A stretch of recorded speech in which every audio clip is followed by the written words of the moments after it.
I think. Mario, are you here? I am. Hi. Hey, good morning, Mario. Nice to see you. Likewise. Hi. How are you? I'm very good, very good. So just before I introduce Mario, okay, and we have another question here from an anonymous attendee. I'll answer that after Mario.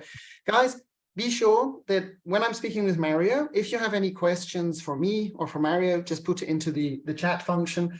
And if you have other questions about cross-selling after I speak with Mario, put it in the chat function as well. Okay, so I think we'll spend about 10 minutes or so, 10-15 minutes with Mario, depending on other questions that we get. So Mario, thanks again for joining us this morning from Zagreb in Croatia. Perhaps you could introduce yourself, your practice, what you do, give a basic introduction for the guys before we continue with the cross-sell questions. Hi again.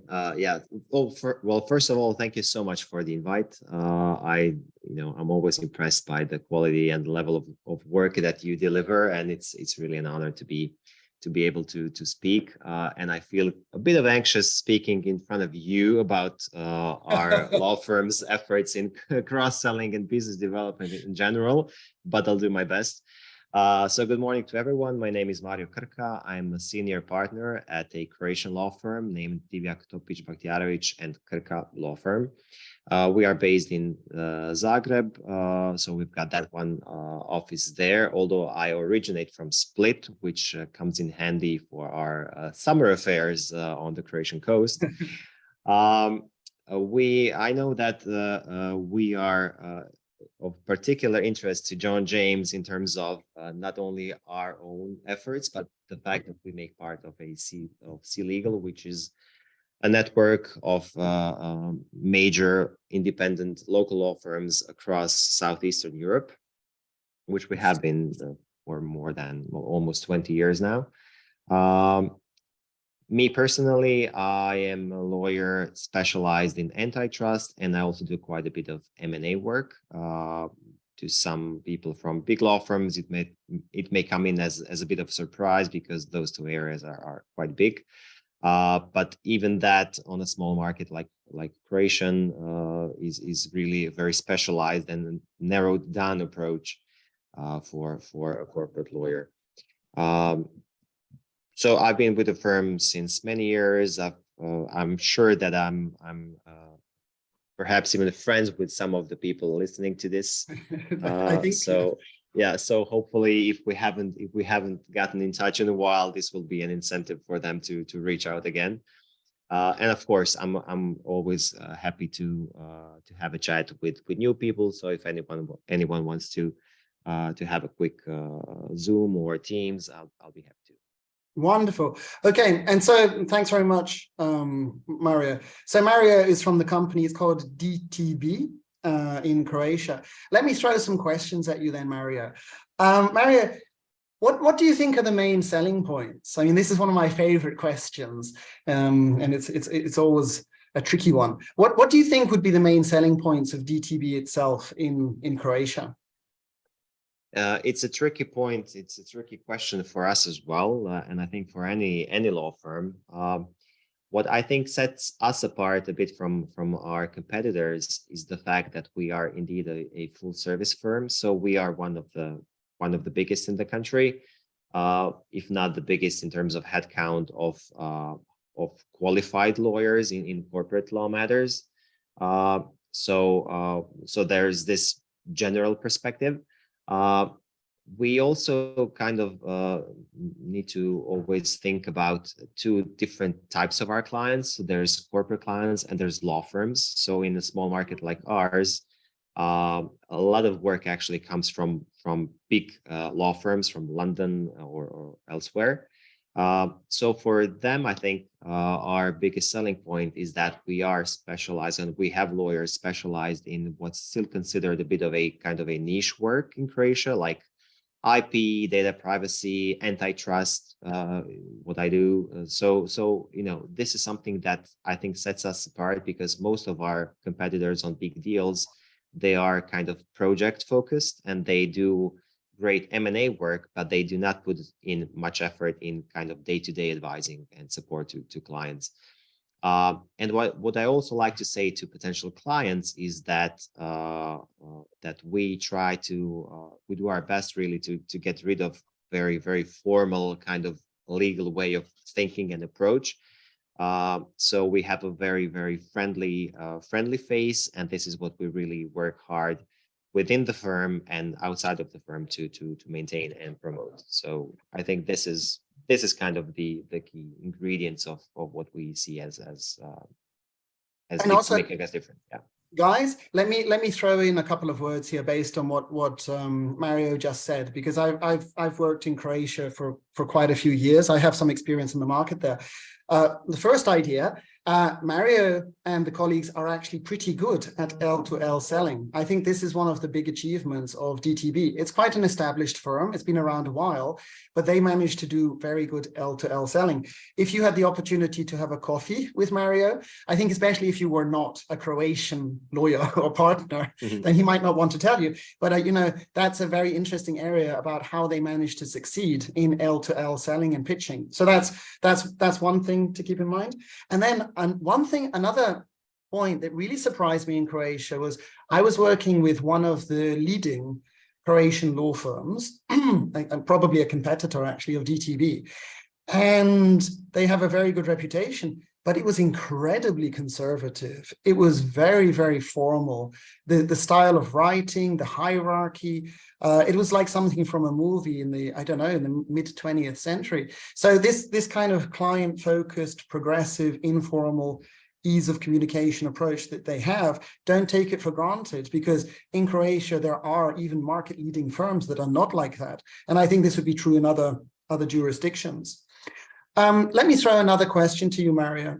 So today's topic was about cross-selling.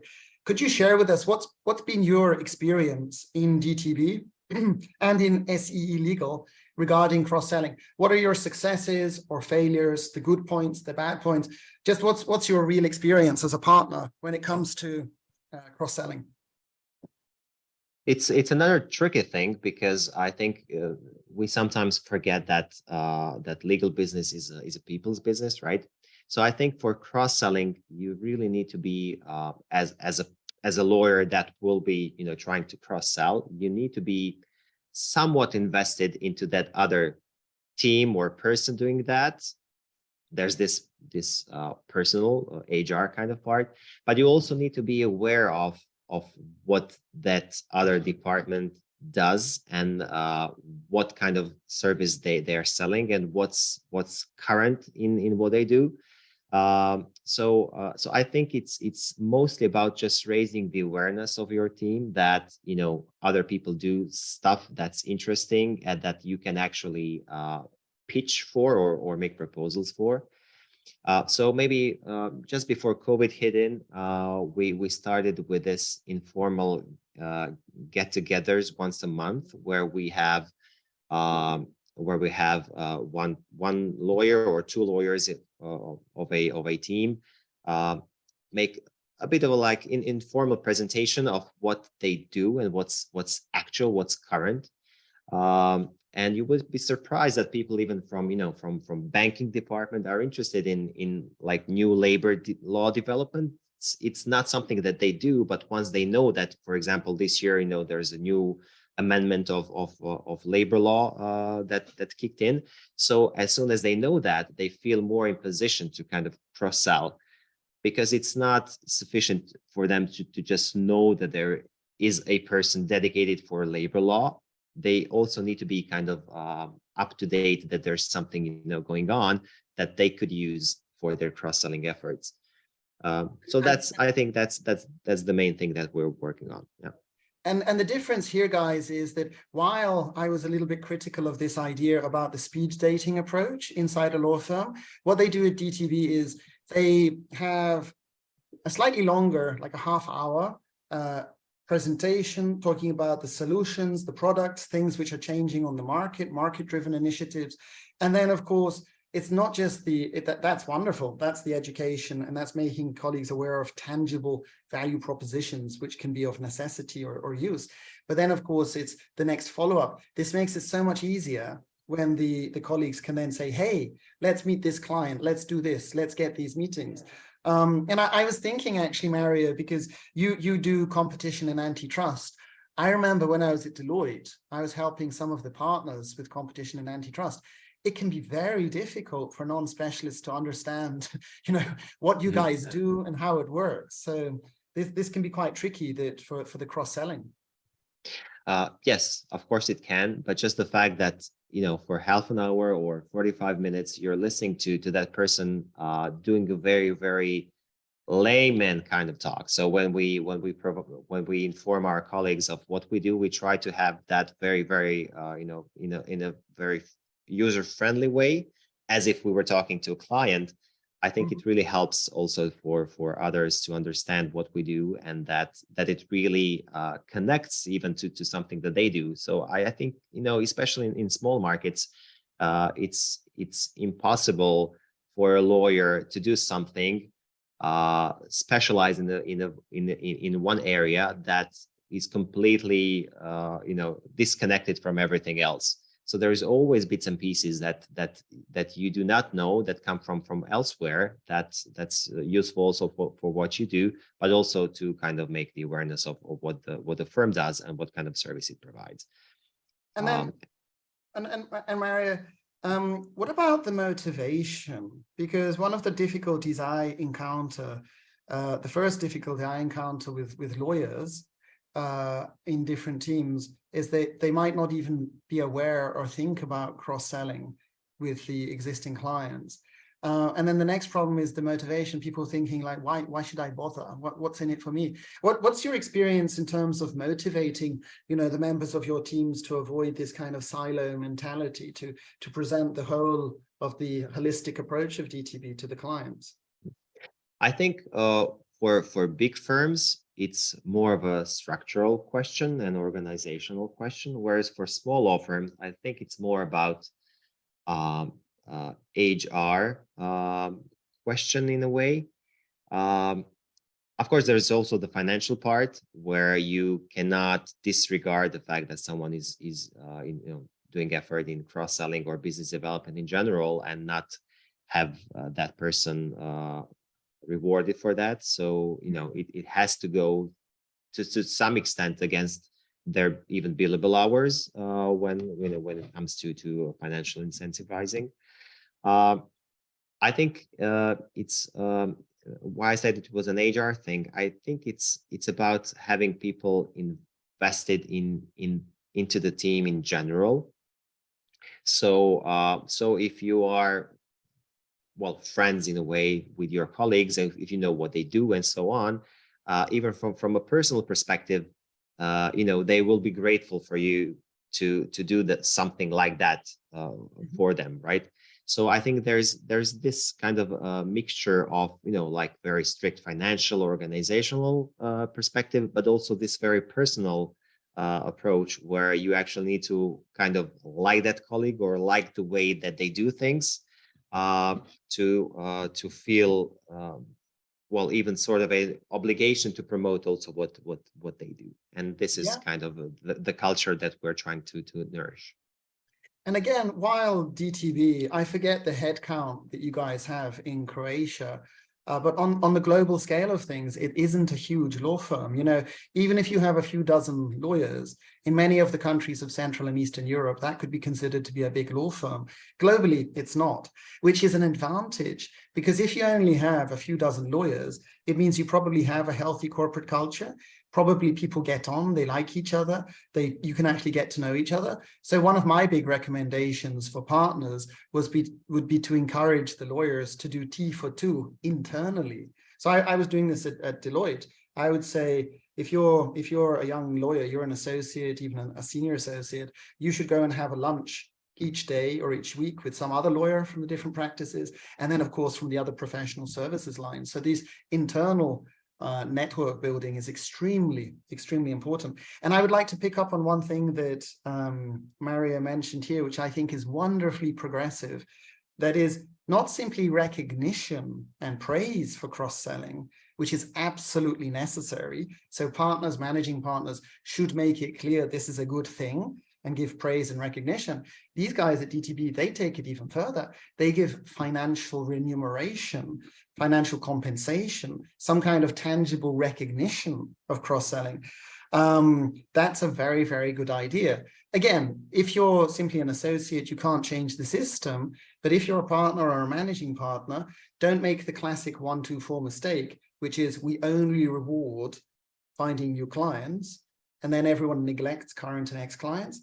If you can reward cross-selling, upselling, current client development, even that's absolutely wonderful. Okay, and Mario, I'm just conscious of the time.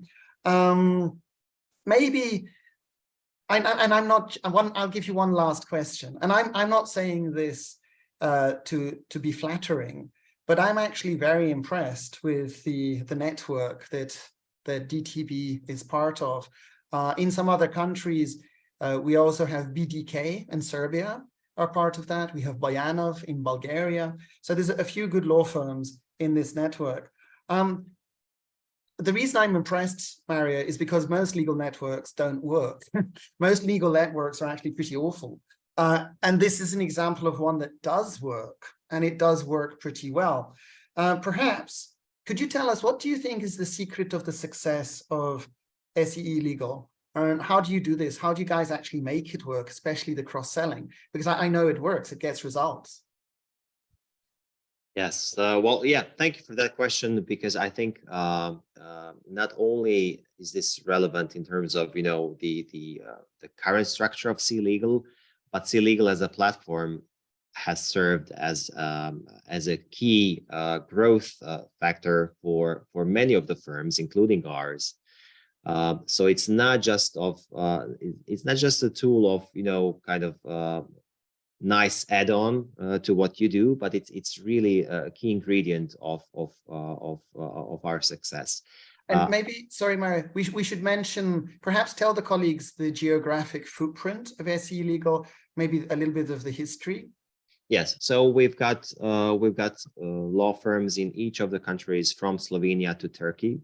So so it's not just the ex-Yugoslavia or the Balkans within or outside of the EU. It's all of the countries from Slovenia up to northwest to the southeast Turkey. Mm-hmm.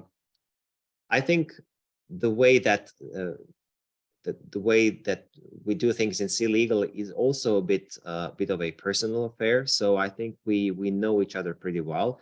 Maybe not across all of the jurisdictions, all of the people, all of the managing partners and partners, but most of them really. We've got practice groups. We've got get-togethers at least once or twice a year, and I mean, after all these years, you know, we do quite a bit of work together. There's a lot of multi-jurisdictional type of work, especially what I do, antitrust in merger filings.